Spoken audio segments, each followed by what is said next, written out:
Hey, sweetheart. The recreational lanes are about 3 miles back toward the main gate. This area is for active personnel only. You're going to need to pack up that little kit of yours and clear the lane. We have a qualification cycle starting in 5 minutes, and I don't have time to babysit civilians who want to play dress-up. Carly Becker didn't flinch. She didn't even look up from the magazine she was loading. Her thumbs pressed the 5.56 rounds into the polymer feed lips with a rhythmic, mechanical click that seemed to annoy the young man looming over her shoulder. She kept her eyes on the brass casings, checking the seating of each round, her breathing slow and regulated. The heat coming off the Georgia asphalt was already making the air shimmer, blurring the distant silhouette targets, but she wasn't focused on them yet. She was focused on the fundamentals. The man sighed, a loud theatrical exhalation meant to signal his supreme patience to the gaggle of recruits standing behind him. He was tall, broad-shouldered, and wearing a pristine uniform that looked like it had been tailored specifically to accentuate his biceps. Recruit Squad Leader Davis. He had that specific brand of confidence that only exists in men who have excelled in training environments but have never actually heard a bullet snap past their ear in anger. "Excuse me, ma'am," Davis said, his voice dropping an octave to a tone he probably thought sounded commanding. "I am speaking to you. You are on a hot range. You are wearing a blue t-shirt and soft armor that looks like you bought it at a surplus store. You are a safety violation waiting to happen. Now, are you the wife of one of the instructors? Did you get lost looking for the spectator stand?" Carly finally stopped loading. She set the magazine down on the wooden shooting bench with a deliberate tap. She turned her head slowly, the movement smooth and economical. A stray lock of long blonde hair had escaped her ponytail and stuck to the side of her neck in the humidity, but she made no move to brush it away. Her eyes were hidden behind dark ballistic glasses, but the set of her jaw was unmistakable. She looked at the recruit, then past him to the group of 4 other young men snickering near the weapon racks, and finally back to Davis. "I am assigned to lane 4, Carly said. Her voice was quiet, lacking the bluster Davis was projecting, but it carried a strange resonance that cut through the low murmur of the range preparations. "I have the range schedule. It says lane 4 is reserved for specialized sustainment from 0900 to 1100. Davis laughed, a sharp bark of a sound. He turned to his buddies, gesturing at her with an open palm. "Sustainment. Did you hear that? She's here for sustainment. Sweetheart, sustainment is for operators. It's for people who carry a weapon for a living. It's not for—" He waved a hand vaguely at her royal blue top and the slim-fitting soft body armor vest over it. "Whatever this is. Look, I don't know who you know or which officer gave you a pass to come shoot at the big boy range, but we are trying to qualify for the scout sniper screener here. We need focus. We don't need distractions." One of the other recruits, a lanky kid with a nervous grin, paped up from the back. "Maybe she's here to show us how to miss the target safely, Davis. Don't be too hard on her. The recoil might hurt her shoulder." The group erupted in low chuckles. Davis grinned, feeling the validation of his peers. He leaned in closer, invading her personal space, his shadow falling over her equipment. "You hear that?" Davis said, his voice dripping with condescension. "These men are training for the real deal. High stress, precision fire. We can't have you down here flinching every time a rifle goes off. It's a safety hazard. If you want to shoot, go to the indoor pistol range at the MWR. They have air conditioning. It's better for your complexion." Carly looked at the distance between his boot and hers. He was too close. Tactically, he was crowding her, limiting her movement. It was an intimidation tactic, basic and clumsy. She felt a familiar coldness settle in her chest, the same sensation she used to feel when the ramp of the transport plane lowered into the darkness. It wasn't fear, it was calculation. "I suggest you step back, recruit," Carly said. She didn't raise her voice. She didn't move her hands toward her hips. She just spoke the words like she was reading a weather report. Davis's smile faltered for a fraction of a second, confused by her lack of retreat. Usually when he leaned on people, they folded. He was top of his class, the golden boy of the intake, destined for special operations, or so he told everyone. Being told to step back by a woman in a blue t-shirt who looked like a soccer mom on a range day didn't compute. "Or what?" Davis challenged, crossing his thick arms over his chest. "You gonna call your husband? You gonna report me to the MWR manager? Look, lady, I'm trying to save you some embarrassment. This isn't a hobbyist range. We shoot at 600 meters here. Do you even know how far that is?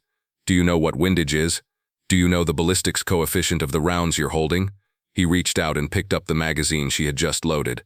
It was a violation of range etiquette so egregious that the air around the bench seemed to freeze.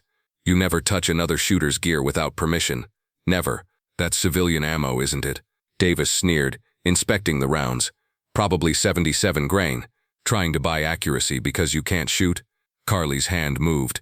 It was a blur too fast for Davis to track. In 1 second, her hand was on the bench. In the next, she had gripped his wrist, not with brute strength but with a precise leverage point that locked his joint.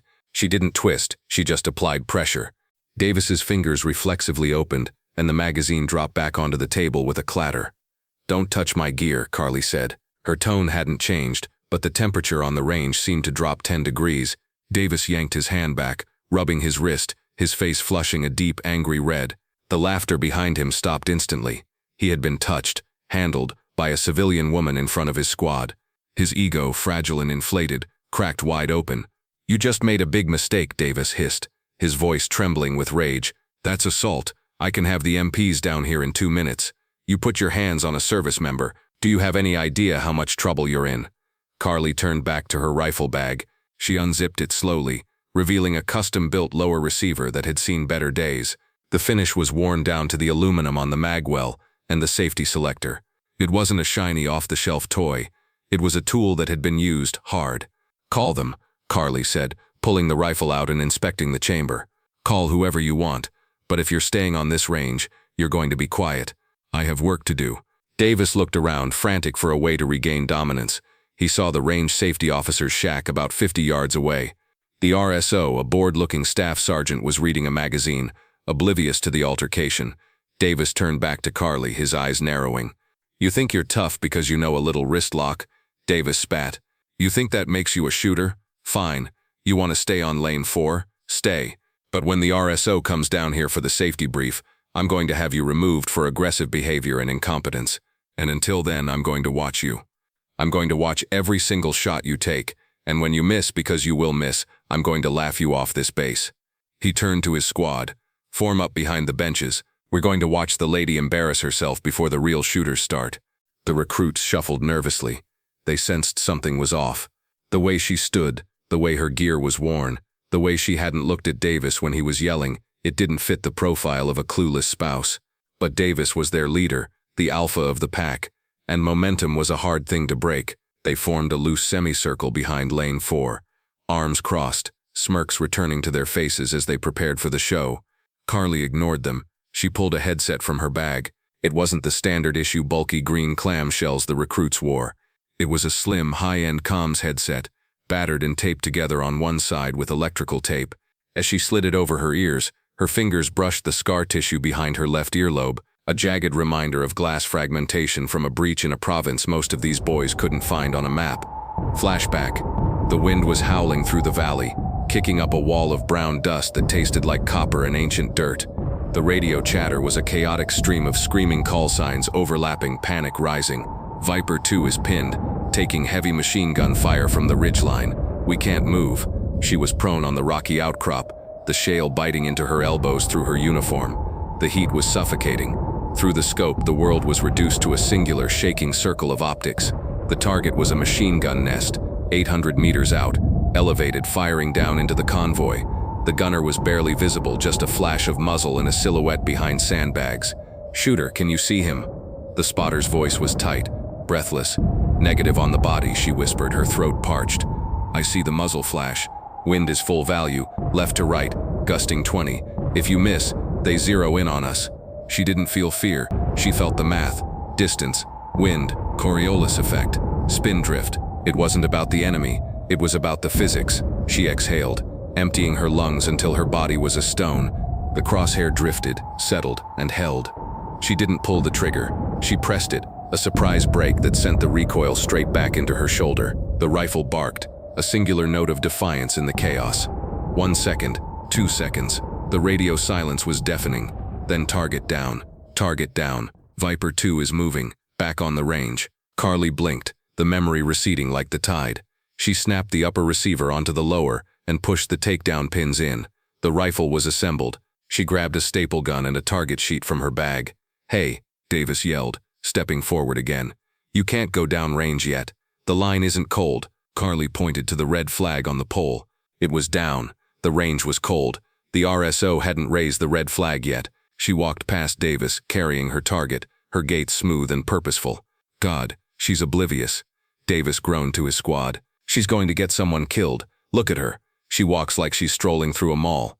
As Carly walked down the lane to the 100-yard line to staple her zeroing target, a heavy Ford pickup truck rolled up the gravel access road behind the firing line. The dust cloud from the tires drifted over the recruits. The door opened, and a man stepped out. He was older, wearing a faded multicam hat and a polo shirt, but he carried himself with the heavy gravity of a command sergeant major, even in civilian clothes. It was Master Sergeant Miller, now a civilian contractor running the advanced marksmanship school on base. He squinted against the sun, looking at the gathering of recruits.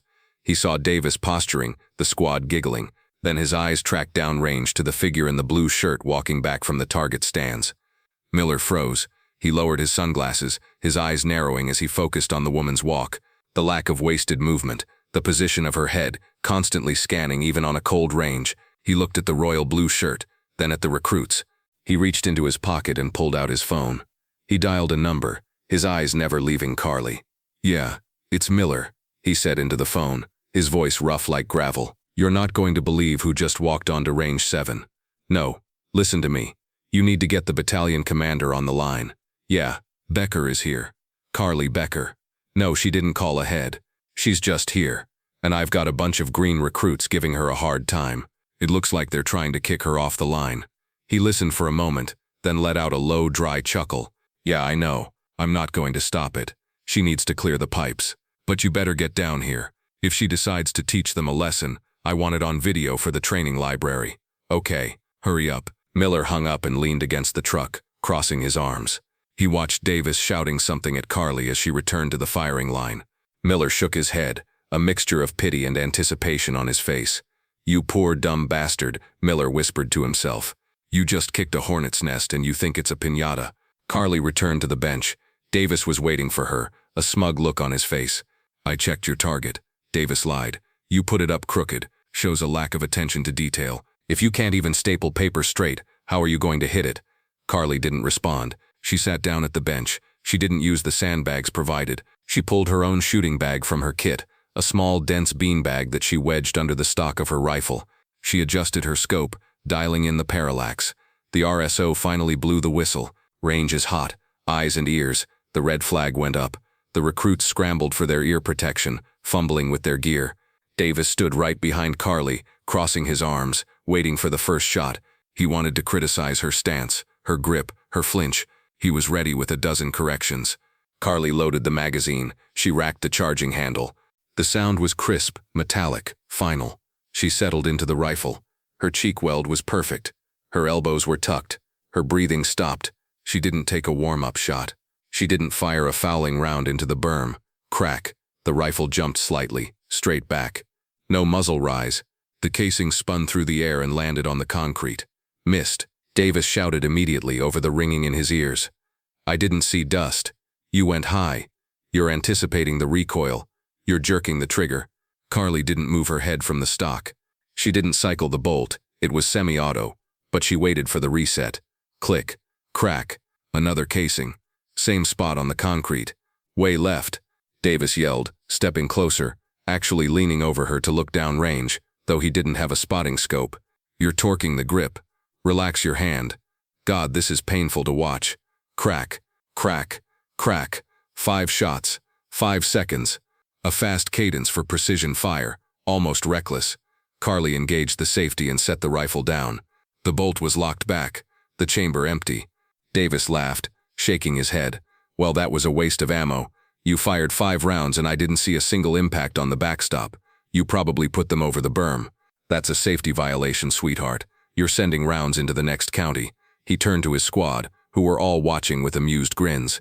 "See that? That's what happens when you watch movies and think you can shoot. No fundamentals. No breath control. Just blasting away. Excuse me." The voice came from behind the recruits. It was Master Sergeant Miller. He had walked up silently, his boots crunching softly on the gravel. The recruits jumped and snapped to something resembling attention, though they were confused by his civilian clothes. Davis, recognizing the aura of authority even without the rank patches, straightened up. "Sir?" Davis asked, unsure of who he was addressing but smart enough to be respectful. "I've been watching from the truck," Miller said, walking past Davis toward the spotting scope mounted on the adjacent bench. He didn't look at Davis. He looked at Carly. "Good morning, ma'am." Carly looked up, her expression softening just a fraction.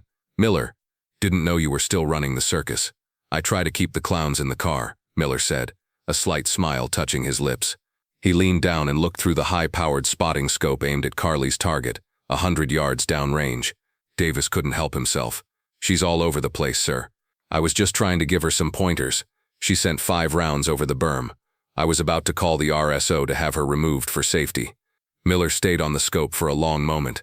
The silence stretched out, uncomfortable and heavy. The heat seemed to intensify. Then Miller stood up slowly. He looked at Davis with an expression that could peel paint off a bulkhead. "Over the berm?" Miller asked quietly. "Yes, sir. No impacts on the dirt. She missed the whole target stand." Miller gestured to the scope. "Take a look, recruit." Davis hesitated, then stepped forward. He bent down and peered through the eyepiece. The magnification brought the paper target right into his face. It was a standard sighting target with a 1-inch red diamond in the center. Davis searched the white paper. It was clean. No holes. He scanned the edges. No holes. He grinned. "Like I said, sir. She missed the Look at the diamond." Miller interrupted, his voice like a whip crack. Davis refocused on the tiny red diamond in the center. At first it looked normal. Then he squinted. The center of the diamond was gone. It wasn't a ragged tear. It was a single, slightly enlarged hole, perfectly round, punching out the exact geometric center of the red ink. Davis frowned. "Okay, she got lucky with 1 shot, but where are the other 4? Miller looked at Carly, who was calmly reloading her magazine. "She put them through the same hole, son." Davis jerked his head back from the scope like it had burned him. "That's impossible. No one shoots a .20 group with a cold bore in 5 seconds. It's physically impossible." Miller looked at the recruits. "Raise your hand if you know what the Indigo unit is." The recruits stared blankly. One of them, a quiet kid in the back, slowly raised his hand. Isn't that the counter-terrorism designated marksman program? Like the federal asset team?" Miller nodded. He pointed a thumb at Carly. "That woman isn't a spouse. That is Carly Becker. She was the lead ballistics instructor for the interagency sniper course for 6 years. Before that, she was doing things in the Middle East that are still redacted. She has more confirmed hits at over 1,000 yards than this entire battalion combined." Davis felt the blood drain from his face. He looked at the woman in the blue shirt. She hadn't looked up. She was just checking her windage knob. "And you," Miller continued, his voice dropping to a dangerous growl, "just told her she was jerking the trigger." The silence on the range was total. Even the insects seemed to have stopped buzzing. Davis looked at Carly, then at the target, then at his boots. The magnitude of his arrogance was crashing down on him like a collapsing building. Carly finally turned on her stool. She looked at Davis. Her expression wasn't angry. It was worse. It was disappointed. "You're staring at the target," she said softly. "You're wondering how I did it. You're thinking about the gear. You're thinking about the gender. You're thinking about your ego." She stood up, picking up her rifle. It looked like an extension of her arm. "And that's why you'll miss when it counts. Because while you're worrying about who I am, I'm worrying about the wind." She looked at Miller. "Can I get a cold range, Miller? I need to paste my target. I don't want to waste paper." Miller grinned. "I'll call it in." As Miller walked toward the RSO shack, Davis stood there, frozen. The crowd of other recruits and personnel that had started to gather, drawn by the tension, was now whispering. Phones were coming out. The story was already spreading. The recruit who tried to boot the legend. But Davis wasn't done. His shame was mutating into something defensive, something desperate. He couldn't let it end like this. Not in front of the squad. Not in front of the cameras. "Sir," Davis called out to Miller, but his eyes were on Carly. That was a trick. A fluke. Anyone can bench rest a group if they get lucky." Carly stopped. She turned back slowly. "A trick," she repeated. "Yeah," Davis said, his voice shaking but loud. "Let's see you do it standing. Offhand. No bag. No bench. If you're really an instructor, show us how to shoot under stress." The crowd gasped. He was doubling down. He was digging the hole deeper. Miller stopped walking. He turned around, his face hardening. "Recruit, you are dismissed. Get off my range." "No," Carly said. Her voice cut through the air. "Let him stay." She looked at Davis, her blue eyes piercing. "You want stress? Fine. We'll do a drill. A standard qualified drill. 500 yards. Steel plate. Standing." "We don't have a 500-yard line here," Davis stammered. "The berm stops at 300. Carly pointed toward the distant hillside, past the berm, where a derelict tank hull sat rusting in the sun. It was a known unauthorized target, way out past the safety fans usually used for small arms, but used by the heavy weapons teams. The tank hatch, Carly said. It's roughly 18 inches wide. That's a headshot at 600 yards. You can't shoot that, Davis said. It's out of bounds. Carly looked at Miller. Is the range clear behind the hill? Miller hesitated, then checked his watch. Airspace is closed. Heavy impact area is cold. You're good to send it, Carly. But that's a hell of a shot with a carbine. Carly didn't answer. She stepped away from the bench. She stood in the gravel, exposing herself to the full heat of the sun. She bladed her body toward the distant hill. The target was barely a speck to the naked eye. 5 shots, Carly said to Davis. Standing. If I miss one, I'll pack up and leave and you can have the lane. If I hit all 5, you give me your eagle, globe, and anchor pin. Davis blinked. He wasn't a Marine yet, he was an Army recruit, but he wore a specific unit crest on his hat that he was proud of. Fine, he said. My unit crest. Against your spot on the range. Deal. Carly shouldered the rifle. She didn't take a long time to settle. Standing shots required timing the body's natural sway. You couldn't hold it steady forever. You had to break the shot as the sight crossed the target. It was a rhythm, a dance. The crowd held its breath.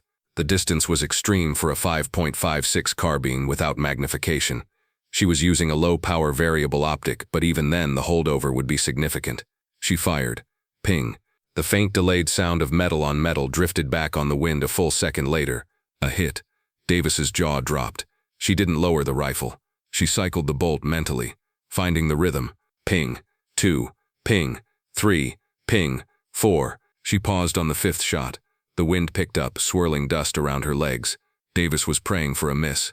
He was physically leaning forward, willing the bullet to fly wide.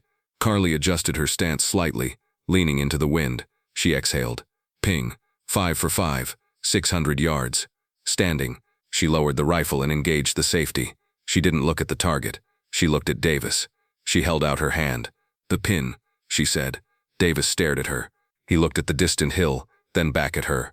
He moved slowly, his hands trembling as he reached up to his hat. He unpinned the crest. It was a small piece of metal, but it represented his pride, his identity. Handing it over felt like surrendering a limb. He placed it in her palm. Carly looked at the pin. She closed her fingers over it. Then she did something unexpected. She didn't put it in her pocket. She walked over to the bench where Davis's gear was scattered. She placed the pin gently on top of his cleaning kit. Keep it, she said. Davis looked up, confused. What?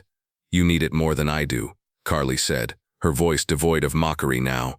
It sounded tired but kind. You're building an identity. You think being loud, being big, being aggressive makes you a soldier. It doesn't. It makes you a target. She gestured to the range, to the heat, to the silence. The bullet doesn't care if you're a man or a woman. It doesn't care if you're wearing a uniform or a blue t-shirt. It only cares about the standards. You lowered your standards today because you made an assumption. You assumed I wasn't a threat. In my world, that assumption gets your team killed. She slung her rifle over her shoulder. Don't apologize to me, she added as Davis opened his mouth. Just learn to shoot, and never ever touch another shooter's gear. She turned to Miller.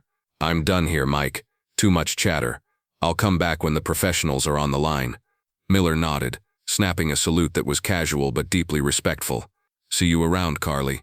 Carly walked away, heading toward the parking lot. The crowd parted for her, a sea of green uniforms splitting for the woman in the blue shirt. As she passed, not a single person spoke. They just watched, their phones recording the back of the unassuming legend who had just dismantled the biggest ego on the base without raising her voice. Davis stood alone at the bench, staring at his unit crest. He picked it up. It felt heavy. He looked at the paper target with the single hole in the center. He looked at the distant tank. He took a deep breath, the first real breath he'd taken in 10 minutes. He looked at his squad. They weren't smiling anymore. They were waiting for him to say something. Get on the line, Davis said quietly. His voice was different. The bluster was gone. We have a lot of work to do. Miller watched from the side, nodding approvingly. He pulled his phone back out and dialed the battalion commander. Sir? Yeah, you missed it. But don't worry. I think the recruits just got the best lesson of their careers. Yeah, she's gone. But I have a feeling the story is going to stick around for a long time. Miller hung up and looked at the empty lane where Carly had stood. The heat shimmered off the asphalt, but the air felt clearer now. End of script. If you enjoyed this story of quiet professionalism and instant karma, please like and subscribe to She Chose Valor for more stories of our women in uniform. Let us know in the comments what's the best range justice you've ever seen.